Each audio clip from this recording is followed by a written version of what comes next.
Pessoal, nós vamos dar seguimento ao capítulo, tá? O capítulo 1, parte 2, Cidades Sustentáveis. Peço que desde já vocês abram o livro de vocês aí na página 15, né? Que a gente vai seguir dessa página, tá bom? Então a gente falou na aula passada um pouquinho sobre sustentabilidade, né? Sobre viver de maneira consciência, né? Sobre desenvolvimento sustentável, tá? E é nós tirarmos os recursos da natureza sem degradá-la e deixar esses recursos para as pessoas que vierem depois de nós, tá certo? E hoje, pessoal, nós vamos falar sobre alguns exemplos de práticas sustentáveis, tá? O porquê de nós estudarmos, nós falarmos nessas primeiras aulas sobre sustentabilidade, sobre práticas sustentáveis. Porque nós vivemos uma época em que as pessoas estão degradando de uma forma mais alguém entrando. Nós vivemos em uma época em que as pessoas elas estão degradando,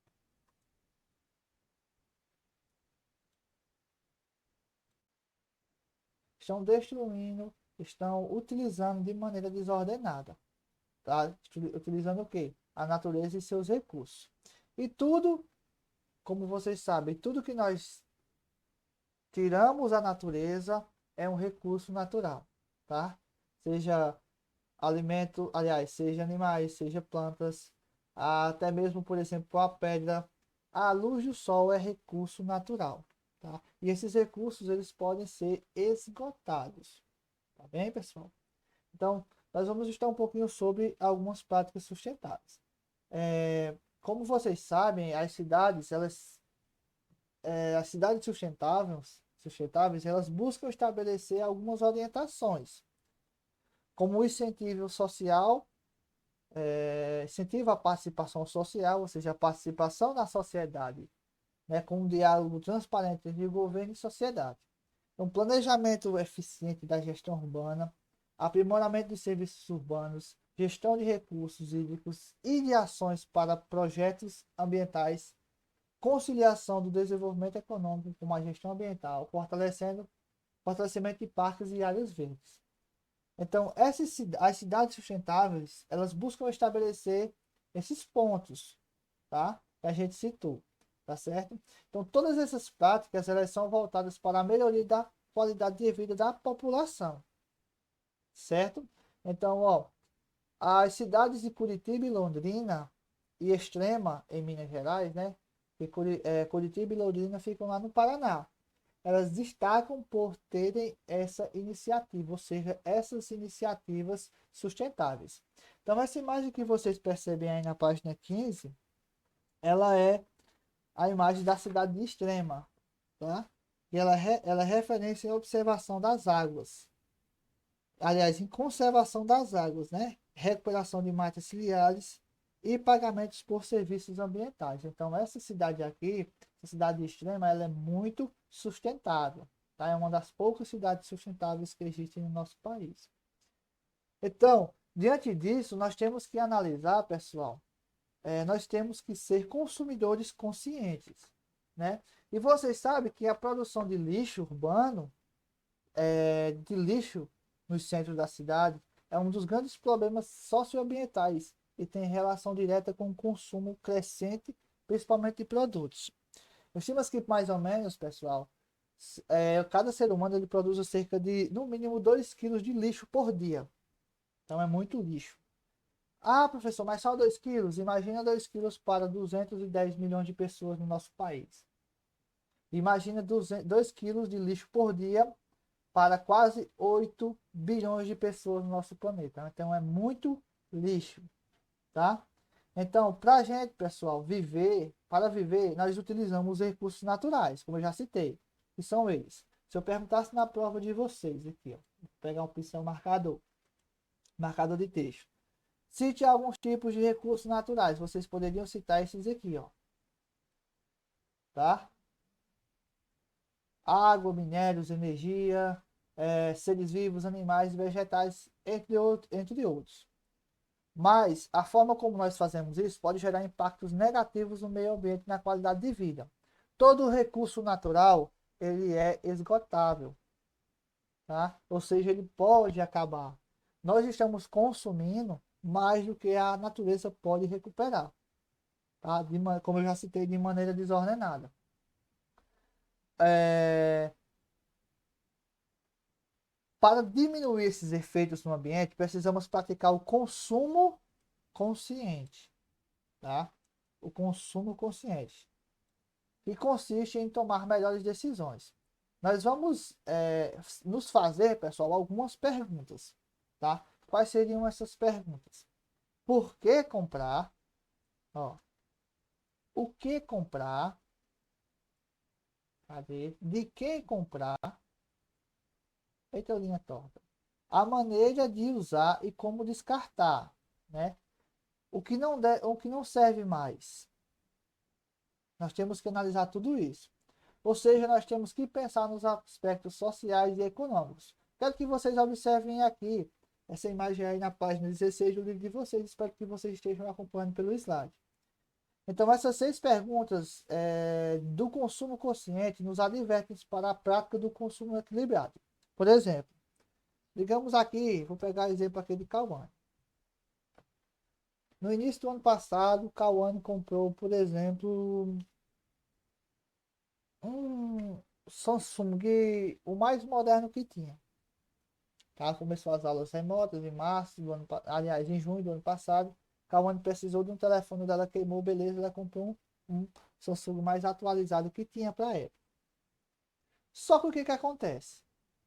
Quando foi esse ano, ela, por exemplo, ela estava andando ali por Porteiras, o Brejo Santo, e ela entrou numa loja e viu o telefone mais moderno que tinha. Aí Cauane ficou interessado, queria comprar. Porém, o telefone de Cauane que ela tinha comprado ano passado estava novinho, tá? Mas mesmo assim, ela resolveu gastar dinheiro e comprar esse telefone. Então eu pergunto, ela estava consumindo de maneira consciente? Ah, mas o telefone Não. que ela estava usando ano passado, ela deixou lá, não conseguiu vender, deixou lá. Então ela tá consumindo de maneira consciente? Não está. Ela não se fez a pergunta: por que comprar? O que comprar? Como comprar? De quem comprar? Como usar e como descartar? Então, antes de tudo, pessoal, quando vocês forem fazer algum tipo de compra, seja o que for, principalmente algo que vocês não necessitam, mas é, pelo seu ego, né, vocês desejam comprar, vocês se façam essa pergunta. Ah, o meu ainda está servindo. Por quê? Por exemplo, como descartar? Como descartar algo que eu não utilizo mais? Por exemplo, como vocês descartam o lixo das casas de vocês? Quem poderia citar? De que maneira é que o lixo de vocês lá é descartado? Vocês queimam, vocês enterram, você tem um caminhão de coleta de lixo. E aí? Como é que vocês fazem na casa de vocês? Queima. Queima? Quem faz alguma outra coisa a não É. ser queimar? Pronto. Então vejam só, pessoal, ó. Então, algumas das nossas práticas é o que vai fazer com que os recursos sejam ou não, né, bem utilizados. Como usar? Por exemplo, vamos pegar aqui como usar. Nós temos aqui, aí vou pegar aqui um exemplo de Israel. Israel trabalhou muito, passou muitos anos trabalhando e juntou dinheiro e conseguiu comprar a moto dele, né? Aí Israel comprou a moto dele e estava andando por ali, a moto sujou. Na estrada, morando no sítio, né? Você sabe que o tanto sujo. Aí Israel disse eu vou que ia lavar a moto dele. Só que o que foi que Israel fez? Israel pegou uma mangueira lá ligada na torneira e começou a jogar água. Já, tá. Começou a jogar água, pá, começou a lavar. Ele utilizou, digamos que 200 litros de água para lavar essa moto. E se ele tivesse lavado com um balde, ele tinha utilizado apenas 100. Então, Israel soube usar o recurso que ele tinha, água? Não. Então, são essas pequenas coisas, pessoal. Então, quando a gente for analisar, aliás, utilizar, a gente tem que analisar tudo isso, beleza?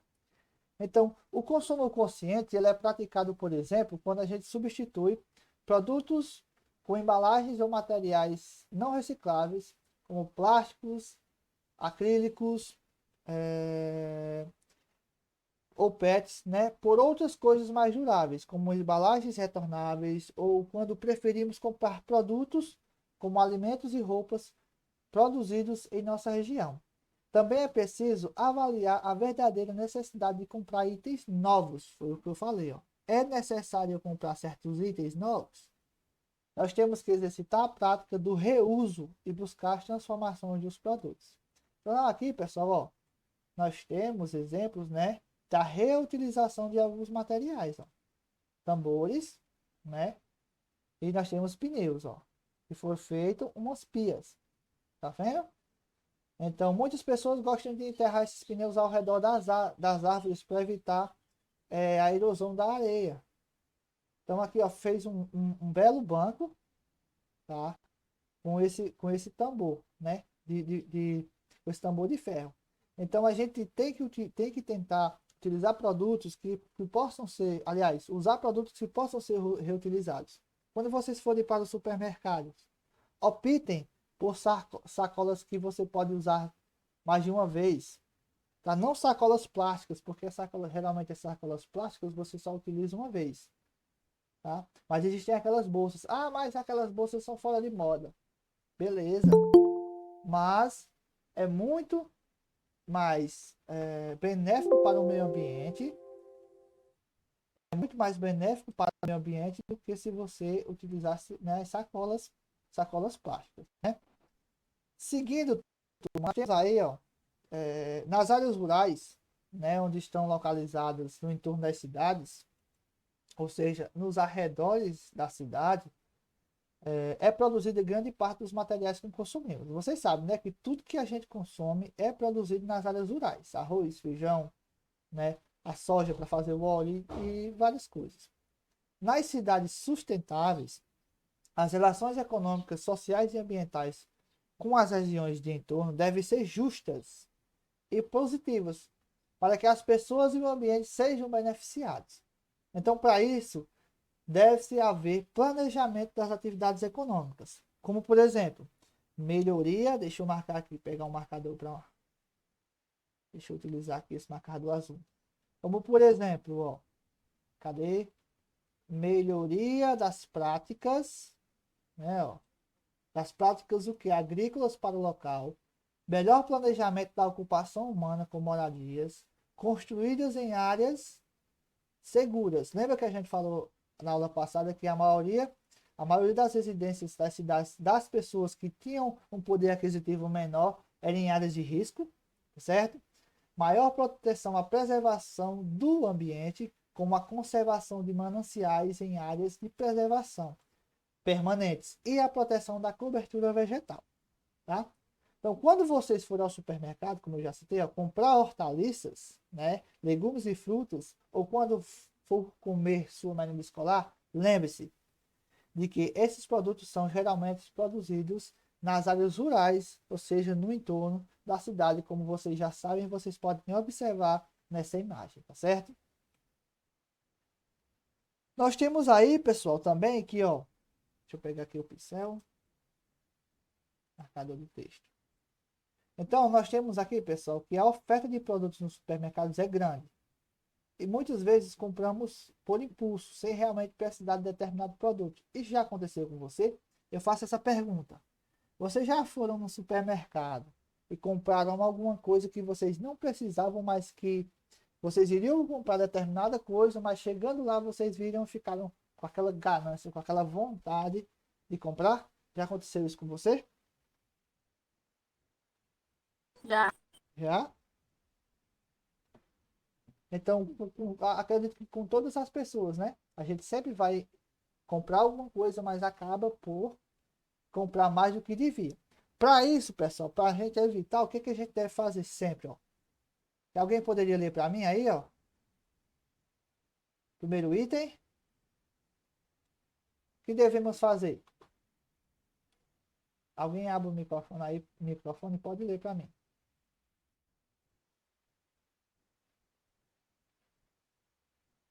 Alguém? Na página 17, né? Isso, não tá acompanhando pelo celular, não? Aliás, não tá, Tô. pronto. Não, tô pelo livro. Não tá conseguindo ver, não? Então, bora lá. Na página 17. Não. O que devemos Faça fazer? sempre uma lista. Isso. Pode ler. Faça sempre dos itens de que realmente necessita. O que mais? Procure comprar somente o que está anotado na lista. Vamos Não lá. vá ao supermercado com fome ou cansado, pois vai comprar vários itens desnecessários. E reflita sobre a real necessidade que você tem ao optar por comprar determinado produto. Muito bem, Stephanie. Ótimo. Então, pessoal, quem aqui vai fazer a feira com a mãe, quando a mãe vai receber o dinheiro do salário ou do Bolsa Família? Quem aqui nunca comprou nada fora da lista que a mãe levou? Ah, mãe, compra isso aqui pra mim. Quem nunca comprou? Eu desse jeito. Pronto. Eu acho que todo mundo faz isso, né? Ah, mãe, compra isso aqui pra mim. Então, pessoal, é uma coisa Eu difícil? fui direto. Foi, é uma coisa difícil da gente fazer? É, mas não é impossível, né? Da gente tentar se policiar e não comprar mais do que o necessário, tá certo? Então essas são algumas atitudes. Sempre fazer uma lista, procurar sempre comprar somente o que está anotado, não ir ao supermercado com fome, é danado para você querer comprar coisa lá, né? E muitas vezes certos supermercados que a alimentação lá é um pouquinho mais cara, né? Questão do lanche e tudo, beleza? Então, nós vamos falar um pouquinho agora, pessoal, aí na página 18 sobre os benefícios das áreas verdes, tá? E o que seriam áreas verdes? São as áreas, as árvores e os arbustos, né? Nas ruas, nos parques, nas praças de uma cidade, elas são muito importantes. Então, essas áreas verdes, esses arbustos e essas árvores são importantes porque quem poderia ler aí para mim? Se quiser continuar, Stephanie, pode continuar. Se não quiser,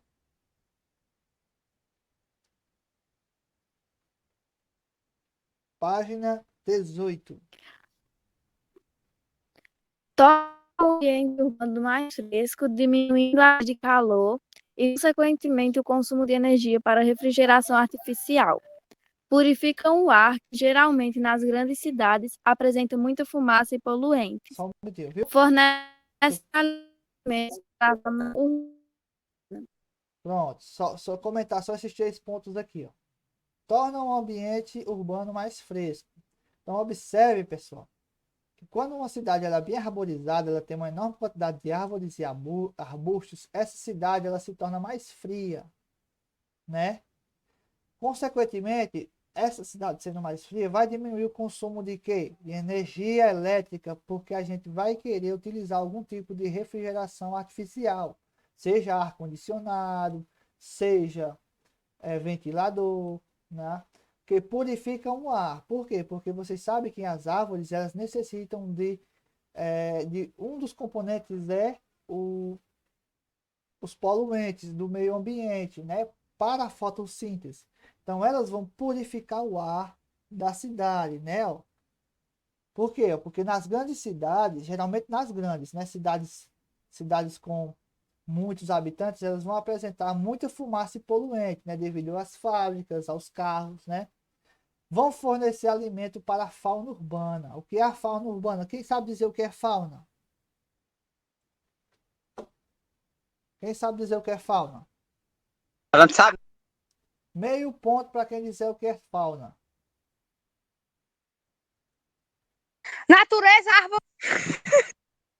Eu quero só Lugar com muita vegetação. o que é fauna.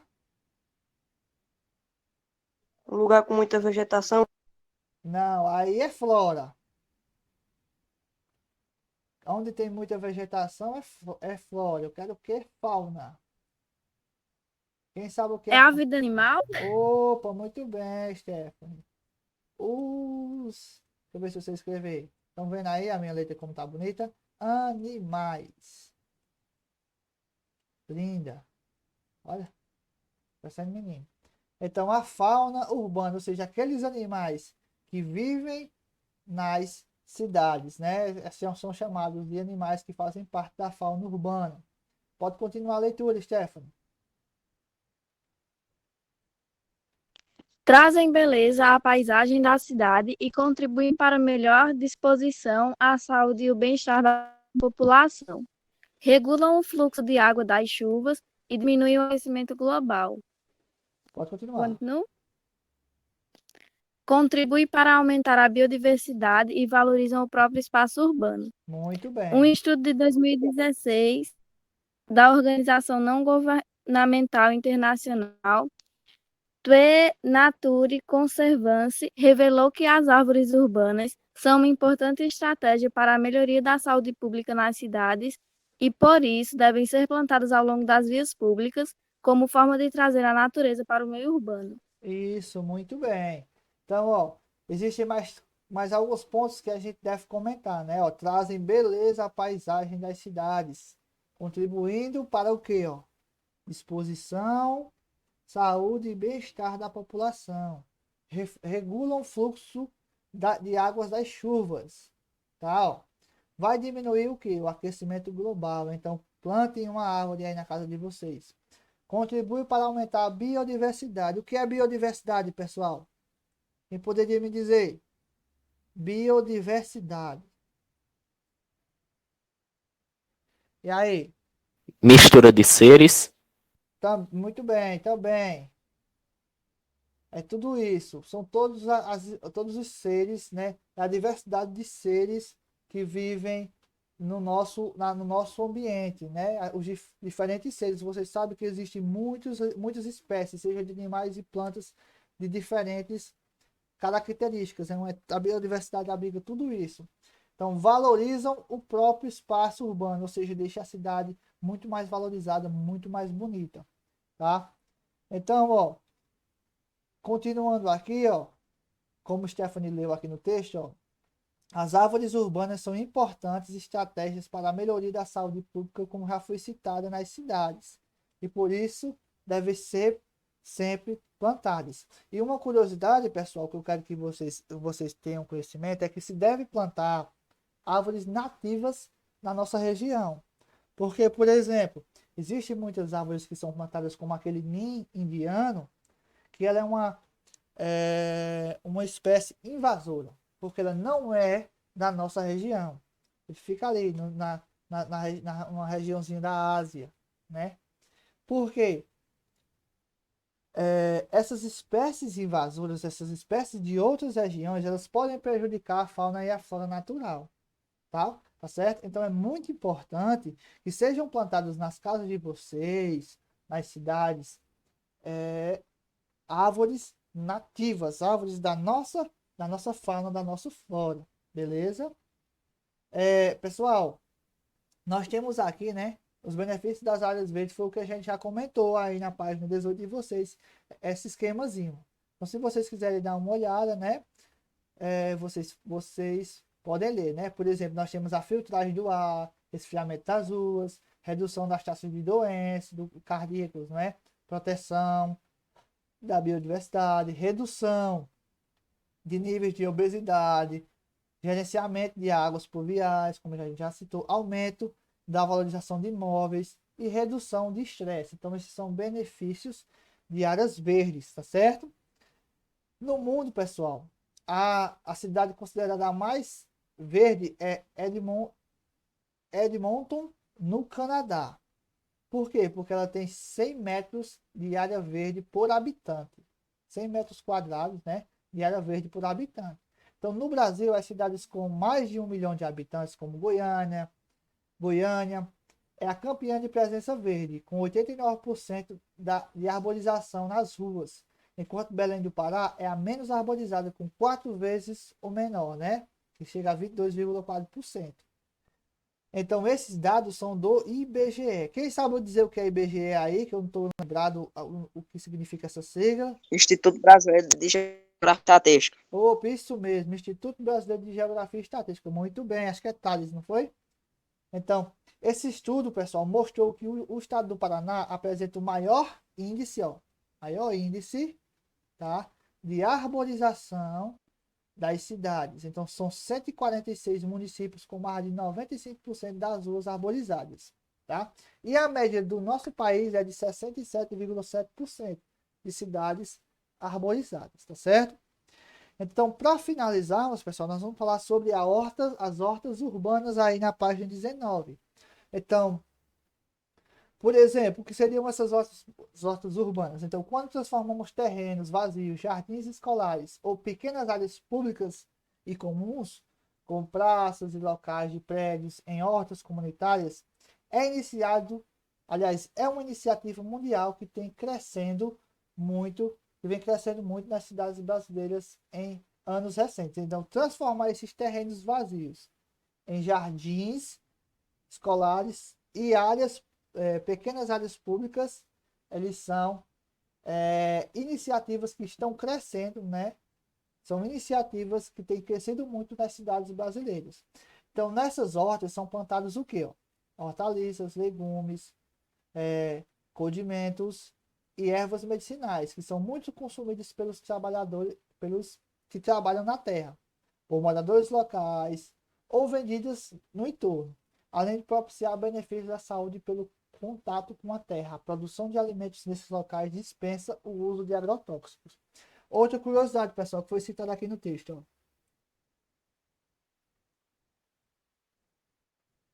A utilização de agrotóxicos. Então, o que é agrotóxico, pessoal? Quem poderia me dizer? Veneno. Isso, venenos. Então, agrotóxicos são venenos que são utilizados nas plantas, ali, nas, nas lavouras, nos plantios, seja de que for. Então, esses agrotóxicos, eles são muito prejudiciais à saúde do meio ambiente. Então, é necessário nós procurarmos maneiras de utilizar e plantar sem usar esses agrotóxicos ou procurar agrotóxicos naturais. Como? Existe, professor? Existe. Existem alguns venenos que são produzidos de plantas e não são prejudiciais à saúde do ser humano. Por exemplo, eu citei anteriormente uma planta chamada ninho indiano. Esse ninho indiano ele libera uma espécie digamos, de cera, mais ou menos isso, que esse material ele é tóxico para os insetos. Então, muitos agricultores, eles fazem o que? Eles pegam, por exemplo, a semente, a folha, e dali eles extraem esse líquidozinho e utilizam como fertilizante. Então, é um fertilizante natural. Então, por isso que se vocês observarem nessas plantas, dificilmente você verá um animal fazendo, por exemplo, um ninho, uma ave fazendo um ninho, ou, por exemplo, abelhas fazendo a sua colmeia, porque essa árvore é muito tóxica para insetos. Por isso que ela não é tão boa você ter esse tipo de árvore na sua casa, se for só para questão de ornamentação, tá? Porque ela vai danificar, como eu já citei, a fauna e a flora, beleza? Então, por exemplo, segundo o estudo de 2011, pessoal, no Instituto World Wet, não sei se eu pronunciei correto, né, que meu inglês é muito péssimo, as hortas urbanas são responsáveis por 15 a 20% de todo o alimento produzido no mundo. Então veja só, imagina se a gente conseguisse produzir através das hortas urbanas mais do que apenas 15 a 20% de alimentos. Tá? Seria muito interessante, aumentasse esse nível para 50%, por exemplo. Então, atualmente, há um mapa colaborativo com hortas urbanas em todo o mundo. No Brasil, estavam cadastradas em junho de 2018 491 hortas comunitárias urbanas. As hortas vão desde áreas cultivadas em pequenas cidades até espaços produtivos dentro de grandes metrópoles. Então, pessoal, observem aqui, nós temos aí na página 19 ainda, um mapazinho, né, das hortas urbanas do Brasil. Então, a região sudeste comanda esse ranking, né? E o estado de Minas Gerais lidera o número de hortas urbanas. Então, vocês podem observar aqui, ó, nesse mapa, tá certo? Então, turma, o que nós estudamos nesse capítulo, tá? Deixa eu pegar aqui em outro pincel, marcador de uma cor diferente. Nós estudamos as cidades e o princípio do desenvolvimento sustentável, tá? Espero que vocês tenham aprendido tal que é desenvolvimento sustentável. Nós estudamos os meios de transporte nas cidades. Me digam aí um exemplo de um meio de transporte sustentável. Não sei se vocês lembram. Bicicleta. Opa, Energia solar. bicicleta. Energias. Transporte? Bicicleta. Diga outro transporte. Carroça. Carroça, muito bem. Isso mesmo. Me diga uma parte da cidade. Rio de mão. Quem usa carro de mão para se transportar? Mas para transportar algum objeto, você está correto, né? Quando era mais engraçado. Entendi agora. Me digam aí um exemplo de uma prática sustentável na cidade, no trânsito das cidades. Moto, carro, caminhão. Não, uma prática sustentável nas cidades. E aí? Ciclismo. De combustível. Oi? Eu escutei alguma coisa aí relativa a ciclismo. Foi eu. Como é que vocês acham que os ciclistas eles andam nas cidades? Nas grandes cidades? Nas ciclovias, sei lá. Opa, nas ciclovias. Muito bem, muito bem. Vamos lá, nós estudamos exemplos de práticas sustentáveis. Me diga um exemplo de uma prática sustentável. Repete aí que eu não tô escutando direito, não, Murilo. Nós estudamos exemplos de práticas sustentáveis. Me diga um exemplo de uma prática sustentável. O aprimoramento dos serviços urbanos, Isso, uma prática. Outra prática. Quero que citem três práticas. fortalecimento dos parques e áreas verdes. Isso. Agora me digam aí práticas que vocês podem fazer nas casas de vocês que são sustentáveis. Fazer o quê? Práticas me digam práticas que vocês utilizam na casa de vocês que são sustentáveis, que são práticas sustentáveis. E aí? Jogar Plantar futebol. árvores, Plantar árvore, outra prática sustentável.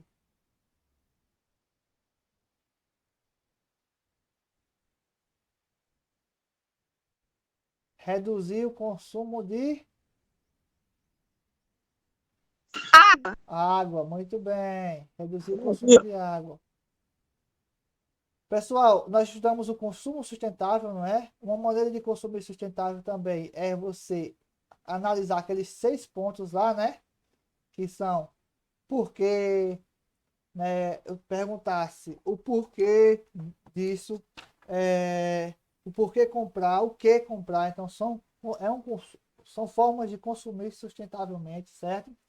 Nós estudamos a importância das áreas verdes nas cidades, que são muito importantes, né? Tanto para a saúde, como para saúde e bem-estar, né? E nós estudamos as hortas urbanas também. Então, estamos finalizando o